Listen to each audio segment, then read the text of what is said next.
I completed Metal Gear Solid for the first time the other day. I mean, sure, I played it back in the day with and without cheats, but it's different now that I'm old enough to appreciate it. I don't know what this video is. It's sort of like a review, but also with nostalgic memories that I had from playing it back in the day. But it's also full of spoilers, though hopefully I only hint to them rather than actually giving anything really important away. Or maybe I'm double bluffing. Proceed at your own risk. For those of you who are a bit behind with the times, or ahead of them, Metal Gear Solid was pretty much touted as the PlayStation 1's masterpiece. I didn't quite understand why back then, and in all honesty, even now, but it's definitely a memorable and iconic experience. Game isn't the best way to describe it, since for about 5 of the game's 8 hours that it took to complete it, I was either watching cutscenes or listening to people talk on the codec system. Of the 3 remaining hours, about 30 minutes were replaying parts because I died, and an hour was backtracking through the game's levels because I had to. So all in all, there's perhaps about an hour and a half of proper gameplay here. And really, that bit of it isn't even fun. Back in the day I would skip the rest of it and get onto the action and was left constantly disappointed. Punching enemies is satisfying but normally spells failure, and the silent choke move isn't reliable enough to trust. Many times I've tried choking urinating guards, only for them to somehow alert the entire base of my presence within the fraction of a second it took to approach them. Talk about multitasking. Of course, combat isn't recommended in this game. You're meant to sneak about like the snake you are. This is one bit the game gets right. The cones of vision on the radar give you just enough information to let you plan a route through the level, but the Fiddly Controls and instant detection from enemies ensures that something will go wrong, and you've then got to blindly run about the place like a headless chicken, hoping that you find somewhere to hide without the guards following. I would panic when I was 12, and I still panic at the age of 24. You feel so helpless when your radar goes down, and particularly towards the end of the game, there are a lot of places where you're without this essential tool. Most of the time, the game's quite fair about it, but it will occasionally throw in a turret-mounted camera to surprise the hell out of you when you least expect it. For a secret agent, it's surprisingly difficult to spot simple things. A couple of times you may end up spotting something that Snake doesn't, which makes him seem incredibly stupid in the following cutscene. But what keeps this game afloat are the tons of ingenious ideas crammed into the gameplay. Much like Half-Life 2, although the core gameplay remains the same, you get new toys thrown your way and new ways to use them. You can try to use ketchup as a get-out-of-jail-free card. You can make wolves love you by holding a hanky. You can ram rockets up the backsides of unsuspecting snipers. The game rewards you for thinking outside, and occasionally inside, the box. And as your box gets bigger, the game gets easier. You end up with all sorts of weapons at your disposal, and with more variety, you have more chance of finding some kind of exploit that makes boss battles later on surprisingly easy. The hardest ones, in fact, are the ones where you have to rely on hand-to-hand combat. I found myself raging in a way that only Counter-Strike can normally manage when the dying boss kills me at the last possible moment for the 10th time. Another surprising thing is the amount of repetition, and not the good kind. I'm surprised the game didn't receive more flack for this. Most of the game needs to be completed 3 times. You get to somewhere, realise that you need something, have to run back to near the start of the disc, get the item, then run back again. There are few shortcuts, and aside from adding extra enemies and traps to try and make it more interesting, it really feels like a waste of time. The worst culprit is disc 2, which demands you return to near the beginning of the disc, twice. It's just as well that the game's environment is so short that I can mentally fly from the start of the adventure to the end in about 20 seconds. In addition to this, you have to battle some bosses twice, or face the same sort of scripted battle multiple times. And what's more, it's often easier the second time. I'm not just saying that, you really do face easier enemies as the game progresses. You have a horribly difficult fight against invisible enemies in a confined lift, then later on battle against fewer visible enemies on a lift where you can easily knock them off the side. Sniper Wolf has to be battled against with a sniper rifle the first time, but the second you can hide around a corner and take her out with missiles without so much as getting a scratch. For the most part, it's not a hard game, and dying doesn't punish you. Judging from the way that games have headed since, this game was clearly ahead of its time. But boy, is this game tense. This is partly to do with the awkward controls, but I found some parts, particularly the fight with Vulcan Raven, terrifying. Spotting a topless liquid snake running into the darkness also made me jump, something that more modern games have failed to manage. This game certainly has a lot of atmosphere. That cold, snowy Alaskan base that you're stranded on is home to a lot of eerie corridors and morbid sound effects. But it's also home to some of the most well-defined characters that you'll ever encounter. Liquid Snake is a great villain.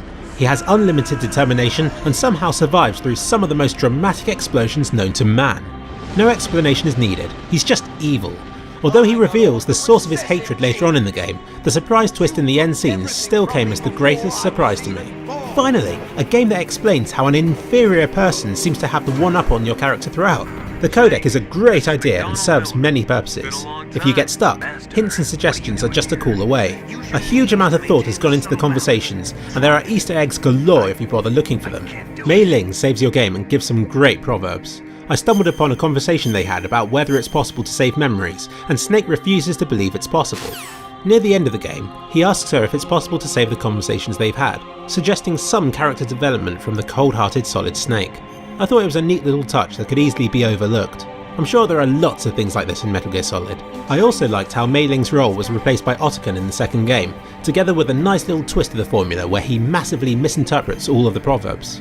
The other characters are also nicely developed, but some serve more purpose than others, and you'll find your favourites changing as the game progresses. Nastasha for me starts off as being the most interesting character. She tells you all about the different weapons and items you have, but after that's dried up she tells you a sob story about Chernobyl every time you call her, which gets dull very quickly.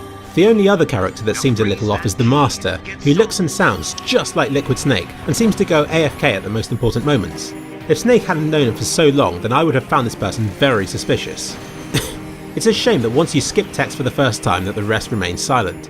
There are some conversations that really tested my patience early on, and as a result would have to read the rest of it in silence, even though it gets rather interesting. I believe that the game's true strength lies in its ability to let you relate to everybody.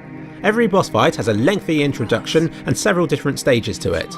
Even after you've finally defeated them, they still have enough strength to spew lengthy dialogue about their life story and all sorts of rubbish. Some of this is better than others, but all in all it's very well done.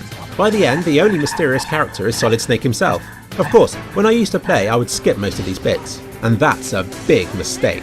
If you play this game, don't expect to be playing it. Savour and try to enjoy every cutscene. Really get to know the characters well, and you'll be rewarded.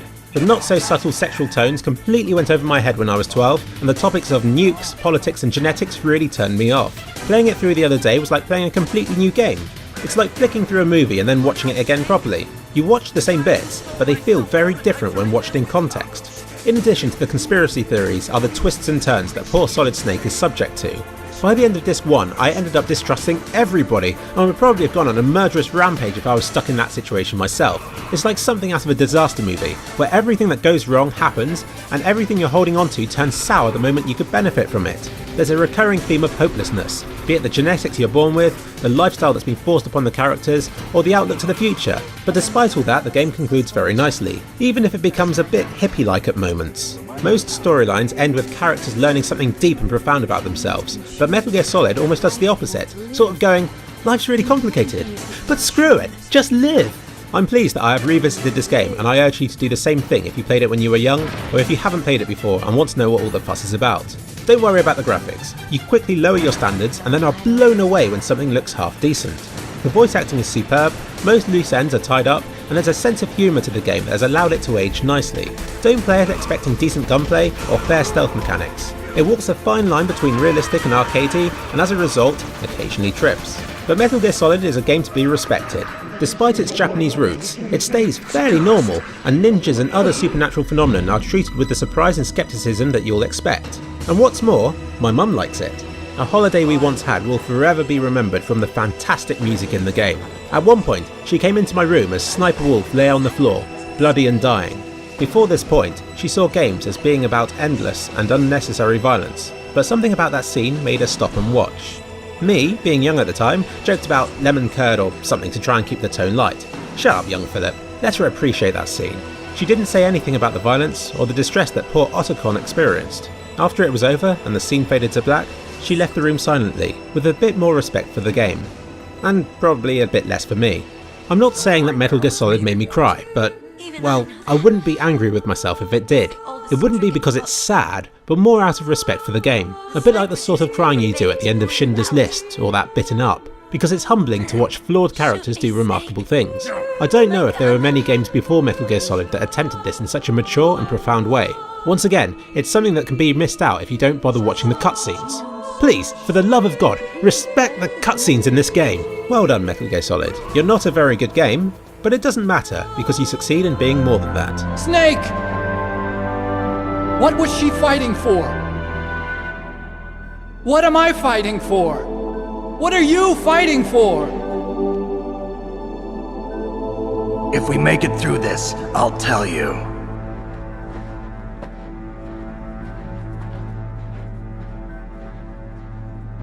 Okay. I'll be searching too.